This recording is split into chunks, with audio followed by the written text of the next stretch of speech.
तो बात करीब उस समय की है जब मैं कक्षा 8 में पढ़ती थी और मेरे एग्ज़ाम आने ही वाले थे। तो एक केस हुआ था, उसमें मेरे पिताजी को जेल हो गई थी। तो पिताजी मेरे जेल में थे।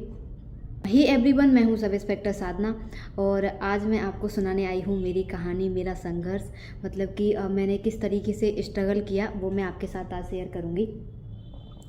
तो मैं कई पार्ट में आपको अपनी कहानी आपके साथ साझा करूंगी। उसमें से ये सेकंड पार्ट है जो मैं आपको सुनाने जा रही हूँ।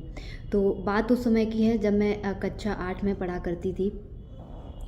तो क्या हुआ था कि घर परिवार वाले लोगों में और गांव के कुछ लोगों में एक केस हो गया था, लड़ाई हो गई थी। तो आपने एक चीज़ देखी होगी कि भिंड मुरैना तरफ अगर घर में किसी एक बंदे से भी अगर कोई लड़ाई होती है तो उसमें सारे परिवार का नाम लिखा दिया जाता है, भले ही वो उस टाइम वहाँ पर मौजूद ना हो। तो अब अभी ये चीज़ देखी गई है, ये चीज़ बहुत ज़्यादा हुई तो ये चीज़ नोटिस की गई कि मतलब जो लोग नहीं हैं शामिल उनको भी लड़ाई में शामिल कर दिया जाता है और उनको फालतू में ही सज़ा मिल जाती है। तो फिर ये CDR वगैरह जो सारी चीज़ें आई थी वो बाद में आई थी, लेकिन उस टाइम ऐसा नहीं था CDR जैसा, और मोबाइल भी हर किसी के पास नहीं रहते थे। तो ये डिटेल्स वगैरह निकालना ये काम नहीं हो पाता था। तो जो बेगुनाह लोग होते थे वो ज़्यादा फंसते थे। तो हुआ ये था कि घर परिवार वाले लोगों से और कुछ गांव के लोगों से लड़ाई हो गई थी। तो उसमें एक व्यक्ति की मौत हो गई थी, जो दूसरा पक्ष का था उसकी मौत हो गई थी, और जो मेरे परिवार वाले थे उनको भी कई लोगों को चोटें आई थी। तो ये क्रॉस कायमी हुई थी। तो उस टाइम पिताजी वहाँ पे मौजूद नहीं थे, लेकिन लोगों ने रंजिश बस घर में से कोई भी बंदा नहीं बच जाए, कोई भी आदमी घर में ना बच जाए, इस कारण सबका नाम लिखा दिया गया, जिसमें मेरे पिताजी भी शामिल थे। उस टाइम मैं कक्षा 8 में पढ़ती थी और पिताजी को जेल हो गई थी। तो वो जेल चले गए थे पिताजी। तो उस टाइम भले ही मैं छोटी थी, लेकिन एक मन में एक चीज़ आई थी कि मतलब ऐसा भी तो कुछ हो सकता है कि जिससे जो व्यक्ति निर्दोष है, जिसने कोई गलती नहीं की है, उसको हम कैसे फंसा सकते हैं। तो यही सोच के थोड़ा सा मेरे मन में ये जागा कि कहीं ना कहीं अगर मैं भी पुलिस बनती हूँ, मेरे मन में वहीं से ये चीज़ आई थी कि हाँ मैं पुलिस बनूंगी। 2 इंसिडेंट थे, इसमें से एक ये वाला था कि ये वाला इंसिडेंट हुआ था पिताजी के साथ। तो लगा था कि मतलब पुलिस ऐसा क्यों नहीं कर पाती है कि जो लोग गलत हैं वो गलत हैं और जो लोग सही हैं कम से कम उनको तो हम बाहर निकाल दें। तो ये था उस टाइम, ये खुन्नस थी कहीं ना कहीं कि अपन जाएंगे तो अपन सिस्टम को सुधारेंगे कि नहीं, जो लोग गलत नहीं हैं कम से कम वो उनको फालतू में सज़ा नहीं मिलनी चाहिए। तो मुझे वहाँ से एक थोड़ा सा मोटिवेशन मिला कि हाँ हम पुलिस में ही जाएंगे। और जो दूसरा मेरा इंस्पिरेशन जो थी मेरी, वो थी किरण बेदी जी। तो क्या था, गांव में न्यूज़पेपर नहीं आता था। तो एक बार न्यूज़पेपर आया जिसमें कोई सामान रख करके आया था। तो जब वो न्यूज़पेपर मैंने उठाया तो मैंने किरण बेदी जी को पहली बार देखा था। इससे पहले गांव में टीवी भी नहीं थी, लाइट भी नहीं थी, तो मैंने कभी नहीं देखा था पुलिस वाले को। एक मेरे पिताजी के टाइम पे देखा था मैंने, जब वो उनको लेकर के गए थे, और एक मैंने किरण बेदी जी को देखा। तो मुझे लगा वाह यार ये कितनी अच्छी लग रही है, उनका हेयर कट एकदम बॉयज़ वाला हेयर कट, और मैंने सोचा वाह यार वर्दी पहन के क्या लगते हैं ये वो। तो मुझे वहाँ से इंस्पिरेशन मिली मुझे किरण बेदी जी से कि नहीं यार मुझे भी अब पुलिस ही बनना है। तो मेरा सपना थोड़ा सा बड़ा था, मुझे सब इंस्पेक्टर नहीं बनना था।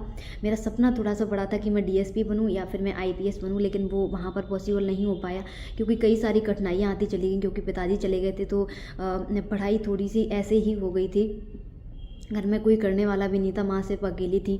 तो इस कारण से थोड़ी सी पढ़ाई इधर उधर हो गई थी। तो इस कारण से थोड़ा सा अपना ही हो गया। तो ये था मेरा पुलिस में आने के पीछे। कई सारे लोगों ने पूछा था मुझसे कि मतलब आपने कैसे सोचा कि आप पुलिस ही बनना चाहेंगे। तो मुझे यहाँ से चीज़ें मिली। अब दूसरी बात ये आती है कि जब मैं पुलिस में बन गई तो मैंने क्या कर पाया लोगों के लिए, क्या मैं ये सब कर पाई कि जो लोग सही हैं उनको हम केस से बाहर कर दें। तो मैं आपको सच बता दूँ, थोड़ा सा मुश्किल होता है पर बहुत मुश्किल नहीं होता है। आपको लोगों की सुननी पड़ेगी थोड़ी सी, पर आप मतलब क्या होता है पुलिस के साथ, जैसे कि किसी केस में 5 आरोपी हैं, किसी एक पक्ष ने 5 लोगों को लिखा दिया कि इन लोगों ने हमारे साथ घटना की है, जिसमें से एक लोग शामिल उसमें नहीं था। तो जो एक लोग शामिल नहीं था उसके संबंध में पुलिस को साक्ष्य एकत्रित करने चाहिए कि वो वहाँ पे शामिल था या नहीं था। जिसमें आप ये कर सकते हैं कि स्वतंत्र जो साक्षी होते हैं उनके हम कथन ले लेते हैं कि नहीं ये शामिल नहीं था, या फिर उसकी CDR निकाल लेते हैं, या फिर वो बंदा कहीं अन्यत्र जगह होता है तो उसने ATM वगैरह गया हो या टोल से निकला हो तो वहाँ की जैसे फुटेज वगैरह लेके हम उसको बाहर कर देते हैं। लेकिन होता क्या है कभी कभी कि जब ये सारे साक्ष्य इकट्ठे नहीं हो पाते हैं और पुलिस फिर भी उस आरोपी को निकालने की कोशिश करती है, जो लोग ईमानदार हैं, मैं सिर्फ उनकी बात कर रही हूँ, क्योंकि यहाँ पे क्वेश्चन फिर ये भी उठता है कि पुलिस ने पैसा लेकर के उस आरोपी को बाहर कर दिया। तो जब तक हमारे पास एकदम से सही साक्ष्य नहीं होते हैं पुलिस में कि हाँ ये बंदा शामिल नहीं था, एकदम पुख्ता सबूत नहीं होते हैं, तब तक हम उसको बाहर नहीं करते हैं। यदि हमें पता है ये बंदा लड़ाई में शामिल नहीं था और हमारे पास उसके लिए, उसको बचाने के लिए कोई साक्ष्य नहीं है, और फिर भी हमने उसको कहीं बाहर कर दिया कैसे भी करके, पहले तो हम नहीं कर पाते क्योंकि वरिष्ठ अधिकारियों के साइन लगते हैं कि जब हम किसी को बाहर करते हैं तो फिर आपके ऊपर ये वाला आरोप लग जाएगा कि आपने पैसे ले लिए और उसको बाहर कर दिया।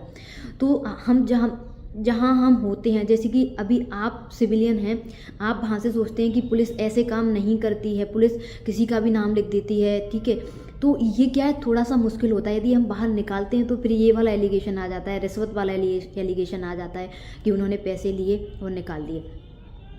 तो भी मैं ये पूरी कोशिश करती हूँ, क्योंकि अब जब मेरे खुद के साथ ये हुआ था कि जो मेरे पिताजी सही होते हुए भी उनको गलत फंसाया गया था, उनको जेल भी हो गई थी उस चीज़ में। तो मैं जब भी मेरे पास कोई केस आता है और मेरे से कोई ये कहता है कि नहीं हम वहाँ पर शामिल नहीं थे, वो भले ही उसने झूठा कहा है, झूठा आवेदन दिया उसने, लेकिन मैं उसकी तह तक जाना जरूर पसंद करती हूँ, क्योंकि हो सकता है कि जो मेरे साथ हुआ वो मैं किसी और के साथ ना कर दूँ, कि जिस मकसद से मैंने पुलिस की ये वर्दी पहनी थी कि नहीं मैं लोगों के साथ न्याय करूँगी, मैं लोगों को सही को सही और गलत को गलत कहूँगी, तो मैं उसके संबंध में ज़रूर सारी जानकारी इकट्ठा करती हूँ। यदि मुझे लगता है ये बंदा वाकई उसमें नहीं था, तो फिर मैं उसको, भले ही मुझे अधिकारियों के पास बार बार जाना पड़े या बार बार उनसे कहना पड़े कि नहीं सर ये नहीं था, या कुछ भी मुझे सुनना पड़े, तो मैं उसके लिए हमेशा तैयार रहती हूँ। तो ये थी मेरी कहानी, मेरे संघर्ष का पार्ट 2, और पार्ट 1 मैं बहुत जल्दी आपके साथ शेयर करूँगी। बहुत संघर्षपूर्ण रही है मेरी कहानी, और यहाँ तक आने का जो मेरा स्ट्रगल था वो बहुत ज़्यादा था।